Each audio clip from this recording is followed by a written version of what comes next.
The incident room is the heart of any major police inquiry.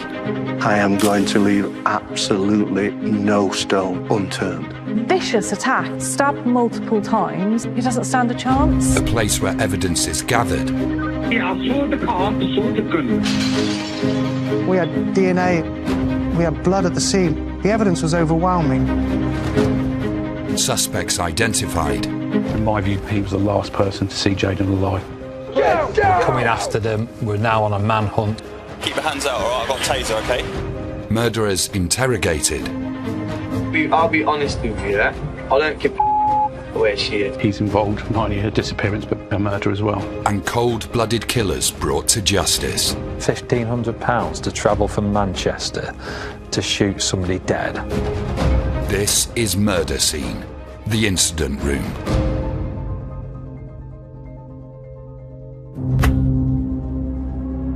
Tonight. Ben, you've been arrested on suspicion of kidnapping. It's crazy, man. A young woman is missing, and police suspect she may be dead. Was it to do with Jayden Parkinson? Is that your ex-girlfriend? It is.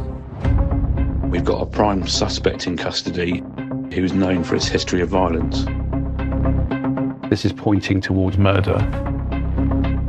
As a detective and a father myself, I never thought that anybody would do such a thing. It's dreadful.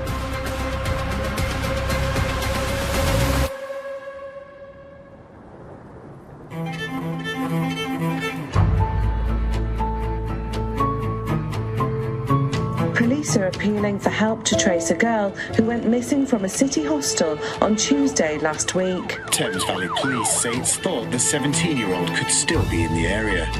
Anyone with information should call 101. It's the 11th of December 2013. Thames Valley Major Crime Unit launch an incident room.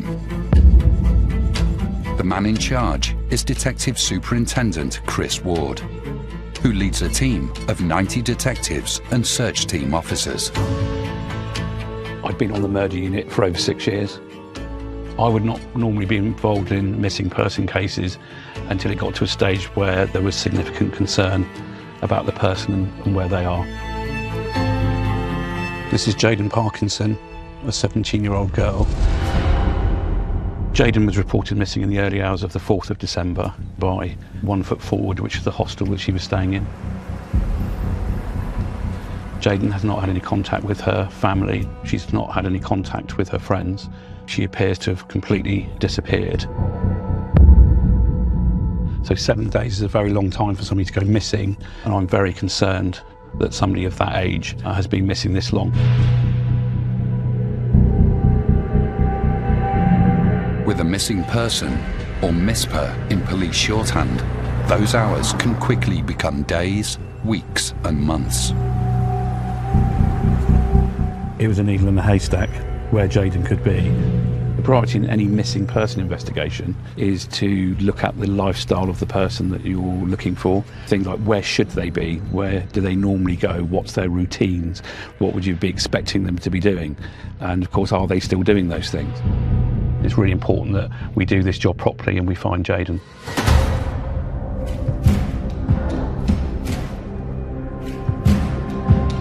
Jayden's mum Sam already fears something has happened to her daughter. I was ringing the police every day.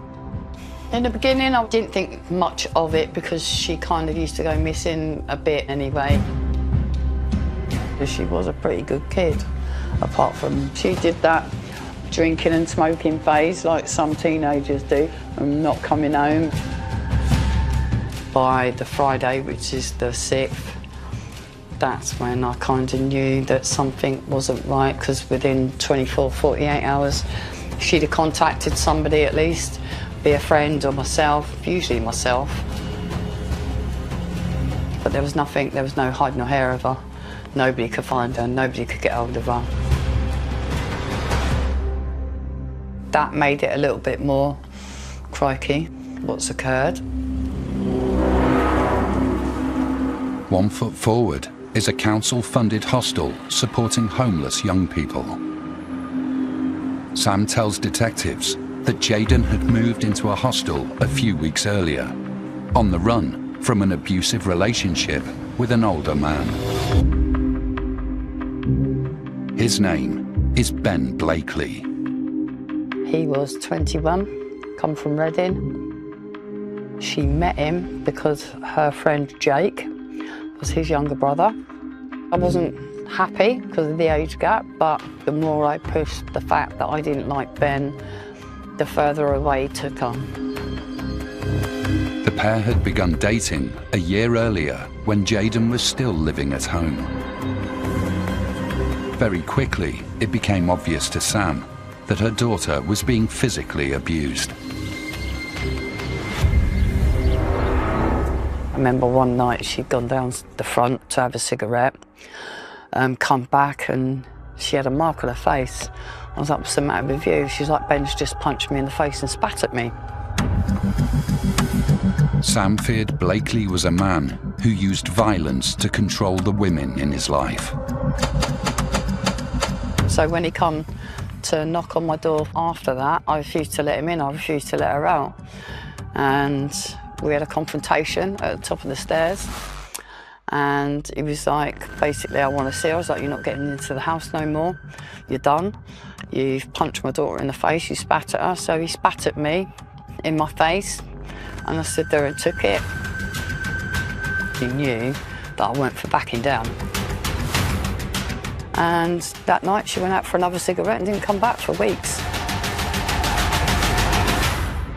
And it just steadily got worse and worse and worse.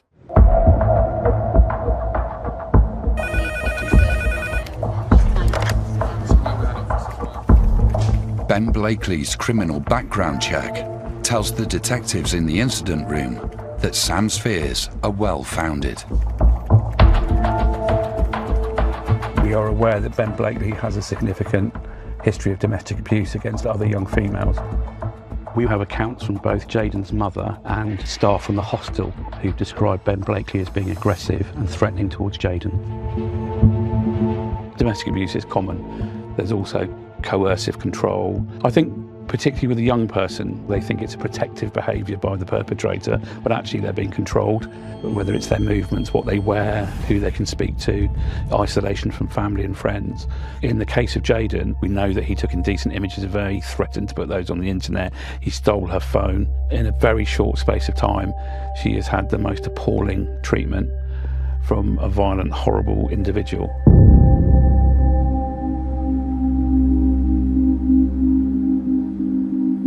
The detectives pieced together a timeline of the weeks before Jayden's disappearance, focusing on the relationship with Blakely. I met Jayden on the 3rd of December to talk about her being pregnant. And my heart sank. And I was like, there is a photo of me and her that day. And you can see the absolute joy in her face and the absolute horror in mine of the fact that she's pregnant by Ben. But I think she was ready to be a mum. She was happy, she was glowing. That's what she wanted. The last place I saw her was on the steps of 1 Foot Forward. I gave her a hug. I said to her, come back home. We'll do this pregnancy together, I'll help you as much as I can. And she said, no, Mum, I don't want to bring no more drama to your door.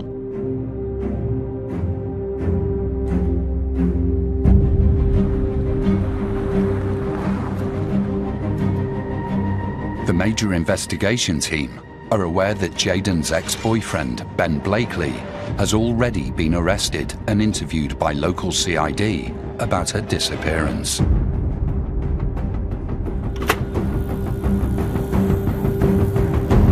Ben, been arrested on suspicion of kidnapping. This is in relation to my ex-girlfriend. Okay, what's her name? You tell me you're the one with I've got a paperwork. I've got a lot of paperwork. So it's to do with Jayden Parkinson? Is that your ex-girlfriend? It is. During his interview, he was quite aggressive towards the officers and he was throwing it back on them that he didn't know where she was. But you just Your CID. Go into hack into her Facebook. You gotta find her now. Who nicking me for kidnapping when you could just hack her internet and find her like that? But more importantly, he didn't care where she was, and then it was the officer's job to find her. Listen, I'll be honest with you, yeah? I don't give where she is. I don't care where she is. She's got a new boyfriend. He deal with her. She's nothing to do with me now. I don't give where she is. There seemed to be no empathy or concern about where Jayden was. That interview makes me believe that he's involved not only in her disappearance but potentially her murder as well. With no proof Jayden has come to harm, or that Blakely saw her on the day she disappeared, detectives must release him on bail. All of this points towards Ben Blakely, but you do have to keep an open mind because, of course, we're still not completely sure what happened. This is a massive amount of pressure now for me and the rest of the team. What I don't want is him out there free so he can tamper with evidence and conceal things that we may need to find out where Jayden is. But as the investigation ramps up, more horrific details of her abuse emerge. There was burns on her chest, cigarette burns. And Ben Blakely's lies begin to unravel. There's a CCTV capture of Ben and Jayden together. In my view, he was the last person to see Jayden alive.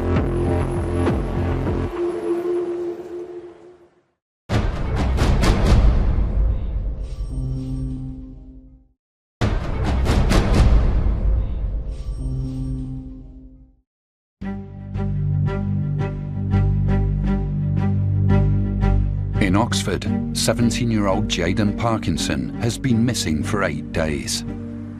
Pregnant and a victim of abuse, detectives fear her violent ex-boyfriend Ben Blakely is involved. But when questioned, he denies seeing her. Nicking me for kidnapping when you could just hack her internet and find her like that. I don't give where she is. I don't care where she is. That interview makes me believe that he's involved not only in her disappearance but potentially her murder as well. I think Ben Blakely is a domestic abuser who's gone too far. But I need proof. With their prime suspect out on bail, the pressure to find Jayden ramps up. Starting at ground zero, Chris deploys extra officers to support the search in Oxford City. So when Jayden was last seen to the current time, where has she been? Who has she been with? I've got a large number of officers doing CCTV trawls. They're looking through evidence of phone contact. They are looking for witnesses. And it's really important they get out there and do this job so that we can try and find Jayden. There are hundreds of hours of CCTV footage to sift through. There are moments when I think we may find her alive, and there's other moments when I fear that we won't. After 4 days of working around the clock, detectives finally spot something. They have eyes on Ben Blakely, closely followed by Jayden. They're seen at just before 4:30 going through the barriers at Didcot railway station. This proves Ben was lying to us when we questioned him. He was with Jayden on the day she disappeared. I need to know why. It's the last sighting detectives can find of Jayden alive. After this, the trail runs cold. Later in the evening, we have CCTV evidence of Ben Blakely coming back through the railway station, but this time Jayden's not with him. And that's what tips this from somebody who's missing into somebody who's potentially been murdered. Ben Blakely is our main suspect in this case now. We need to find him and we need to get him back in custody as quickly as possible. Suspecting Blakely of foul play, detectives re-arrest him. This time, it's under suspicion of murder. As a detective and a father myself, I'm very concerned about Jayden.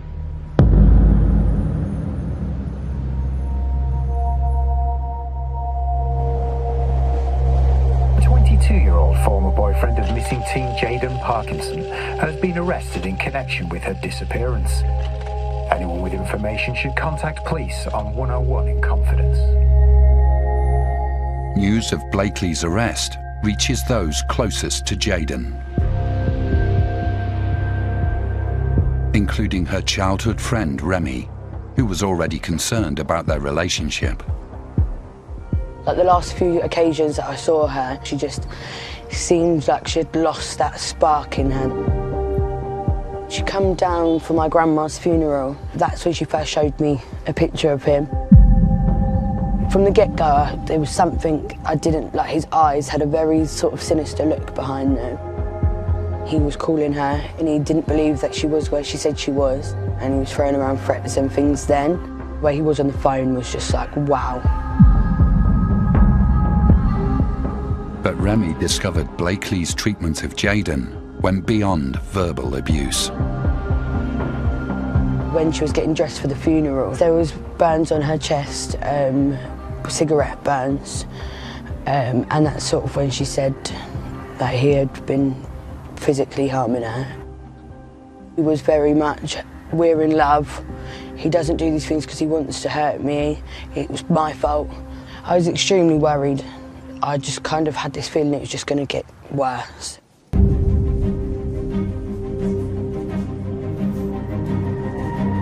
Back in the incident room, armed with the CCTV, specially trained Tier 3 interviewers draw up a strategy for a new interrogation of Blakely.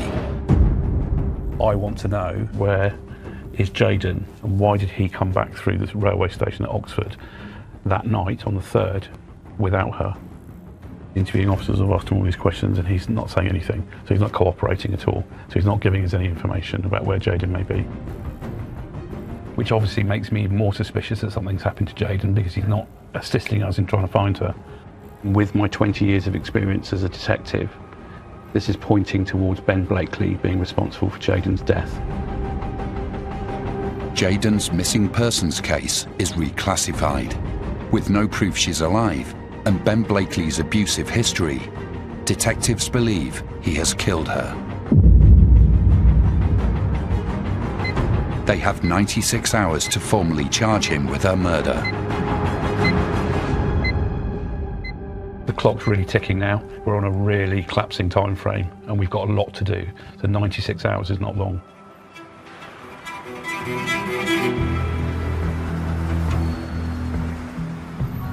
I have to be able to present to the CPS enough evidence to charge him with an offence, or he gets released.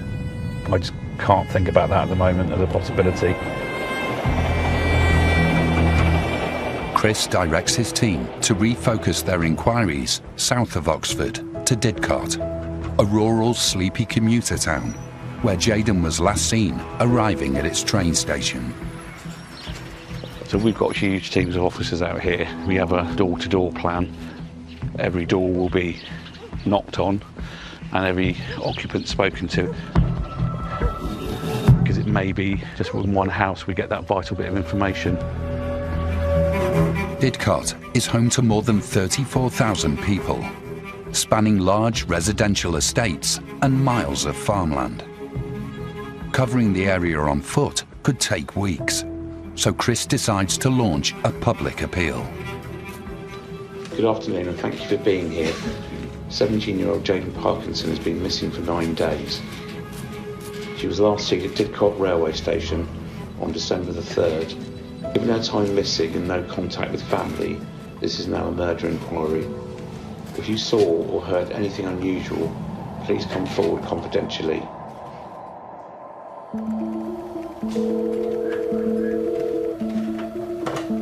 Hello? Soon, yeah. the incident room receives an intriguing call, one that could change the course of the murder investigation. This call's from a taxi driver, and what he's telling us is that on the 9th of December, he picked up a young man in the early hours of the morning at the end of a dirt track in a very rural part of Didcot. What he's also told us is that he helped that man load a blue suitcase into the back of the taxi. And the taxi driver says that suitcase was really heavy and he now thinks, as a result of the media appeals, that there may have been a body in that suitcase. The man's description matches Ben Blakely, and the taxi was booked using his phone, though the customer gave another name. The obvious questions that are going through my mind is, what is he doing in Didcot at the early hours of the morning in a very rural location? And why has he got this heavy suitcase? And of course, what is in that suitcase?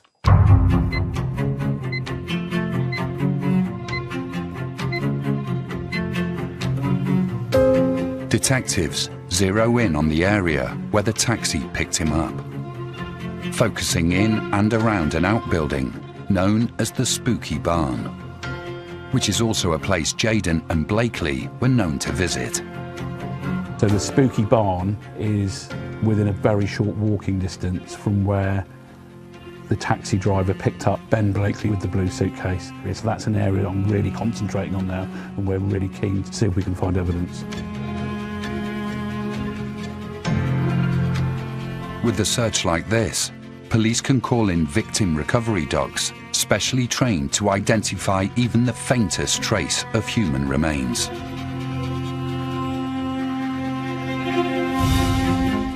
Those dogs have indicated, both inside the barn and also outside, near a wooded copse, that there's been the presence of a dead body. Forensic officers launch a search for evidence.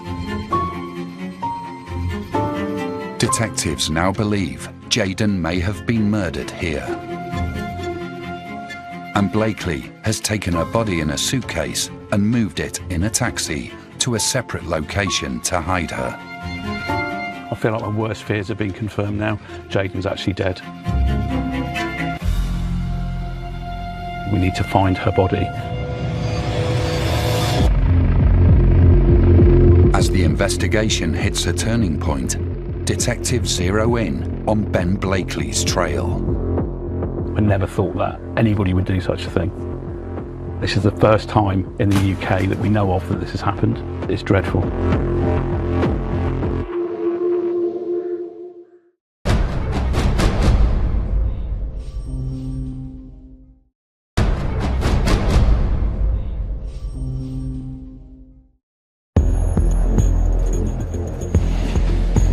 December 2013. A quiet Oxfordshire town is at the centre of a chilling murder investigation. Detectives believe 17-year-old Jayden Parkinson, who was pregnant, has been murdered by her violent ex-boyfriend, Ben Blakely. I don't give where she is. I don't care where she is. She's got a new boyfriend. He deal with her. But they have less than 72 hours to gather enough evidence to charge him, or he could walk free. Forensic evidence in and around a derelict outbuilding known as the Spooky Barn has revealed Jayden's dead body may have been here. Detectives now suspect Blakely has put Jayden's body in a suitcase and hidden it somewhere in the surrounding area. Whilst we've got this indication at the barn, this is a massive, massive geographical area in Didcot, and there's a lot of countryside here to look at. We need to find her body, and in order to do that, I need expert help.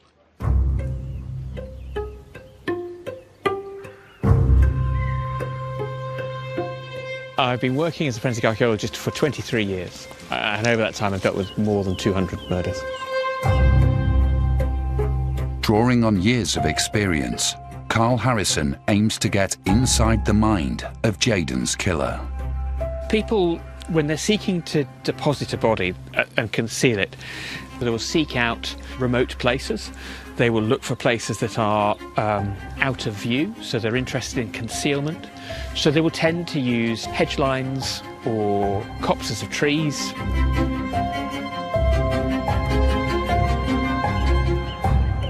At this point, we would consider aerial imagery to make sure there isn't any obvious signs of change that might represent concealment, a grave in the ground. With the help of aerial images and with the help of intelligence coming into the incident room, we're able then to narrow down what is a huge area to 10 potential locations that Jayden's body could be buried. With 10 vast locations still to search and time running out to hold Ben Blakely in custody, the door-to-door inquiry team deliver a dramatic breakthrough. Officers have called at an address in this road, and it transpires to be the grandmother of Ben Blakely. And what she was able to tell officers was that Ben Blakely had been to her address a few days before. He was very agitated. She describes him as being very angry, and he had asked for a suitcase. She passed him a suitcase, emptied the contents out, and then he left the house with the suitcase. Detectives already have information from a taxi driver linking Blakely to a suitcase. Could this be the same one? And was it used to transport Jayden's body? She also describes him coming back a couple of days later with that suitcase, which was covered in mud. But the most important thing is that suitcase was in the shed of the grandmother's house, so the officers were there and were able to see it. It's a critical discovery for the investigation. Officers swiftly retrieve it for forensic analysis. Also, she was able to talk about 2 spades that were in her garden, and those spades hadn't been used for a long time, but she had noticed that they'd now moved their position in the back garden, but they were also, and this is really critical, covered in very thick clay.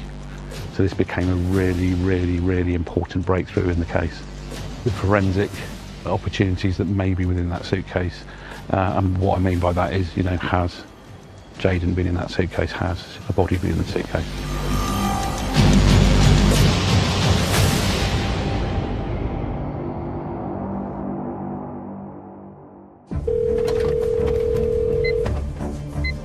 Back in the incident room, tip-offs from the public continue trickling in.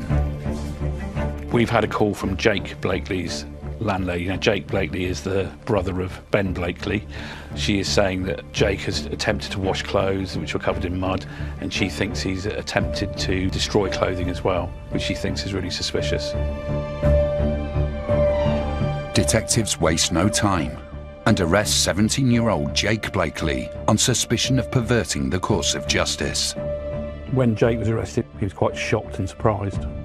So Jake's being interviewed, so all the questions that have been put to him by the interviewing officers, he said absolutely nothing. What we know about Ben and Jake's relationship is that whilst they're quite close, that Ben is very controlling. He's been aggressive towards Jake before, and Jake is effectively in his shadow, and I think Jake's very scared of Ben. I'm hoping that whilst the detectives are interviewing Jake, given that he was friendly with Jayden, that he may have a pang of conscience and actually tell us what he knows, and hopefully we'll be able to find out where Jayden is. The pressure is building on Ben Blakely's younger brother, and it doesn't take long for him to crack. Once Jake had been interviewed, he produced a letter, and in that letter he said that he believed the body of Jayden Parkinson was in the grave of his Uncle Alan in All Saints Church in Didcot. This is a really shocking revelation. I don't think I've ever heard of somebody burying the victim of a murder within a pre-existing grave. This church was the last of 10 potential sites of interest identified by aerial photography. I mean, for somebody who's looking to dispose of a body, of course they may think that's a very clever move, because it's highly unlikely that the police would find that.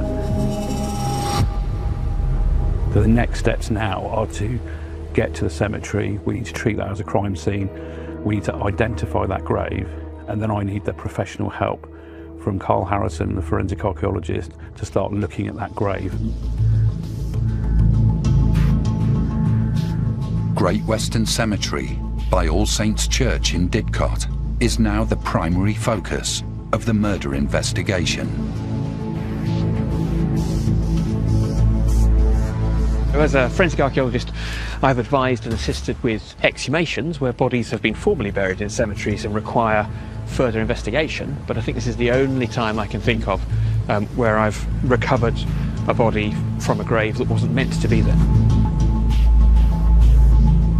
Carl and his team move quickly to locate the uncle's grave. Fresh soil disturbance suggests someone got there first.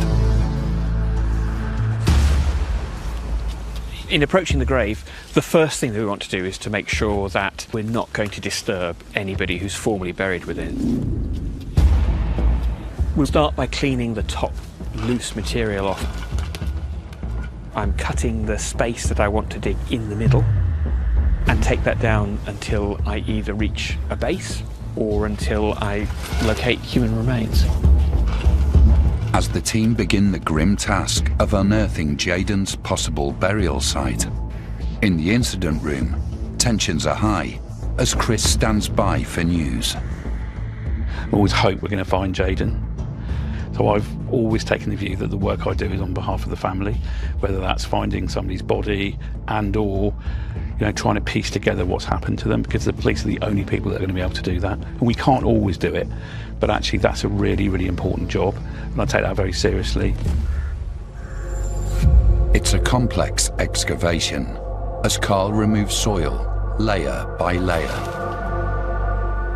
The unknown presents, you don't know if there's something buried there, you don't know if this is going to be the one recovery that solves the case as far as the police are concerned, or presents them with evidence that they can use.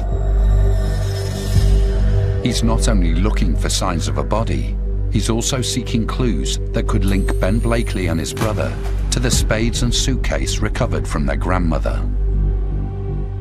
You can see and feel different styles of digging, tool marks, so we can see patterns where a spade back has dug into the sides of the grave, and those tool marks will help us identify a tool individually. This painstaking process stretches on into the night, over 10 grueling hours. Through the course of the hours of excavation, you go through a series of emotions. Am I recording everything that I need to in order to do absolute justice to this person's death? If I become swallowed up by those thoughts about loss and grief, I won't do my job as well as I should do. Half a meter down, Carl makes a grisly discovery. It's a body. Finally, you have that moment where you can touch what feels like human remains. It's an absolute change of gear for an investigation, in that we're now moving from search and investigation into case building and lines of inquiry that come from it. The body is fully excavated and taken to a mortuary for post-mortem and formal identification. Choosing to bury Jayden's body in a cemetery reflects a desire to make sure that her body is never recovered. It's an area of ground that people do not go digging in because it's protected, and I think that speaks to the callousness of the choice, that this was never about, at some point in the future, allowing access to her body by her family. Carl reports the tragic findings to the incident room. It's unbelievable. I never thought that anybody would do such a thing. You have a young girl in her prime that's been murdered, disposed of in a pre-existing grave, and in fact this is the first time in the UK that we know of that this has happened. It's almost like the final part of complete disrespect for Jayden. It's dreadful. But there is a sense of reassurance, I suppose, that we're able to give answers to Jayden's family, as well as returning her body to them. Jayden's mother knew that there was a very good chance that Jayden wasn't alive, but actually hearing the news itself, nobody can prepare you for that.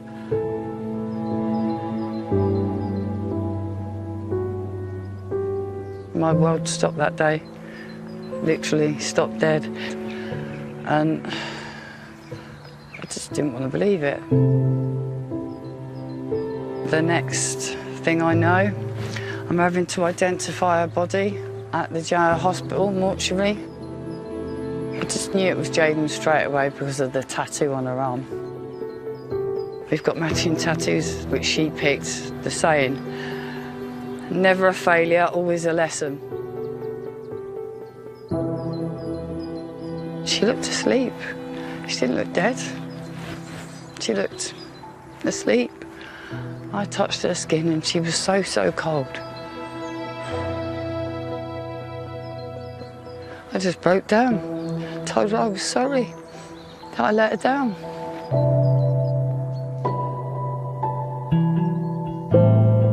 And that I would not stop till I got justice for her. That I wouldn't ever give up.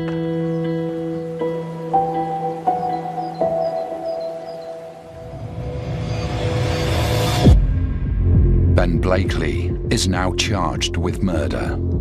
But as detectives attempt to secure his conviction, will this callous killer slip the hands of justice? Just before going to court, Ben Blakely's changing his story. He's now telling us he is responsible for Jayden's death.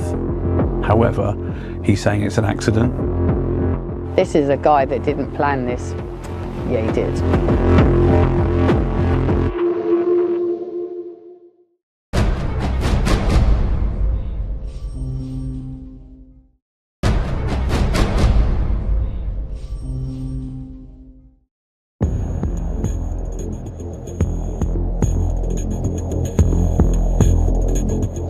Of a teenager found buried in a graveyard has been formally identified as 17-year-old Jayden Parkinson. Thames Valley Police say tests will be carried out to establish how she died. 12 days after pregnant teen Jayden Parkinson went missing, and just hours before detectives must release their prime suspect, the Crown Prosecution Service authorised charges against Ben Blakely for her murder. His brother Jake Blakely is charged with perverting the course of justice and her unlawful burial. Detectives must prepare the file of evidence to secure their convictions.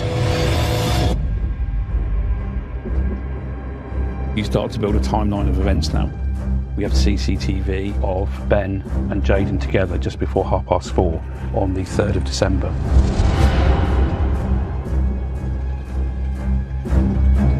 From there, we have victim recovery dogs indicating there'd been a dead body near the Spooky Barn area. I think that's where Ben murdered Jayden, or took her body after he'd killed her. A few days later, Blakely went to his grandmother's house to take the tools he needed to cover up his horrific crime.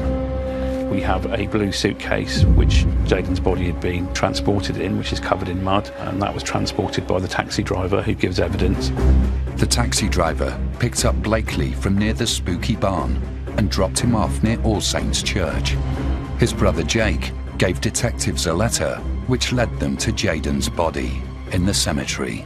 There were 2 people involved in excavating the grave where Jayden was found. Forensic analysis ties them both to the burial site. We have 2 spades and they have mud on it which fits in with the mud at the crime scenes. This is really shocking.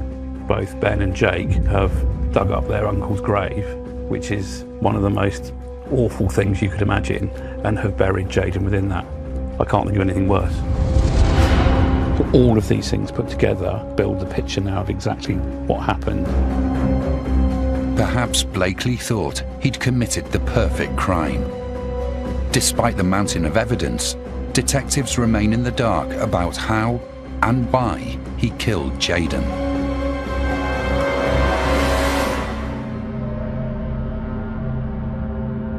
Just before going to court, Ben Blakely's changing his story.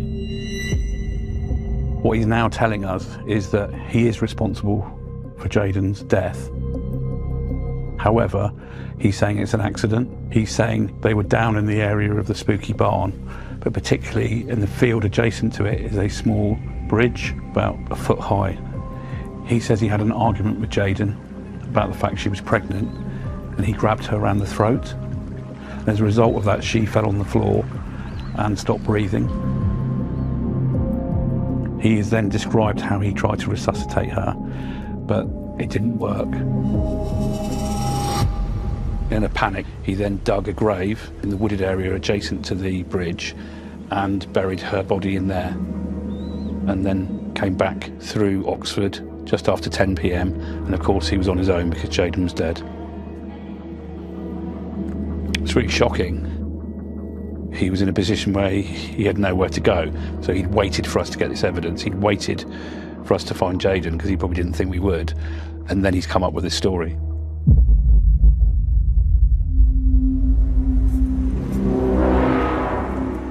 On the 23rd of June 2014, the trial begins at Oxford Crown Court. Ben Blakely pleads not guilty to murder, but guilty to manslaughter. It was the most unusual hearing I've ever been to, and the reason for that was because of Ben Blakely's behaviour. He was verbally abusive. He made threats towards the prosecuting barrister when he was being cross-examined. He threatened to stab him with a pencil. He didn't like the fact that some of the evidence that was coming out, it was demonstrating that he was a domestic abuser. The pathologist talks about she had significant facial injuries, so that was consistent with her being punched and possibly kicked. It didn't fit in with his story, which was that he believed she died by falling off the bridge, because of course the bridge is only a foot high. And the pathologist is really clear that wouldn't have caused her death. The only thing that is similar is the fact that she was asphyxiated and that she had marks on her neck. And that's consistent with his story of grabbing her around the throat, but not with the force that he describes. It was with significant force, enough to kill her. It's totally contemptible. Jayden's mum, Sam, was also in court every day, desperate to understand what happened to her daughter. The stuff that come out in court was just horrendous every day, and we're given a jewellery bundle in the morning, so you've got a little bit of warning, but it still doesn't prepare you for seeing things like the suitcase, the spades that they dug the graves with. He'd beaten her up beforehand. She had a footprint on the side of her face. He tried his utmost for her not to be found, taken all her jewellery off. We've never found it. The underwire in her bra, so that if anybody used a metal detector it wouldn't beep. So this is a guy that didn't plan this. Yeah, he did, 100%. After a trial that lasts 5 weeks, Ben Blakely is found guilty of Jayden's murder and sentenced to life imprisonment with a minimum term of 20 years. He's also given a further 8 years for burying her unlawfully in a graveyard. They couldn't prove the death of Jayden's unborn child due to body decomposition. Jake Blakely was found guilty of perverting the course of justice, receiving a 3-year prison sentence. He has never accepted full responsibility for Jayden's murder. With everything we know, I'm very confident that Jayden was pregnant, and I think the court accepted that she was as well. So not only did he take Jayden's life, but he took Jayden's baby's life as well. I hope he's never released because he's dangerous, and I don't think he's going to change.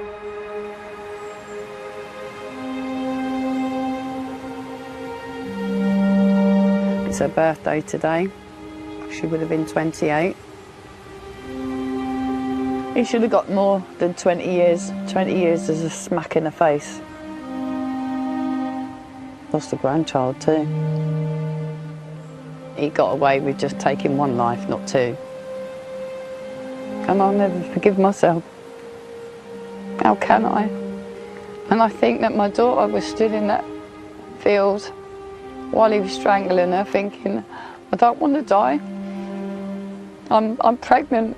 Where's my mum? Then I wasn't there.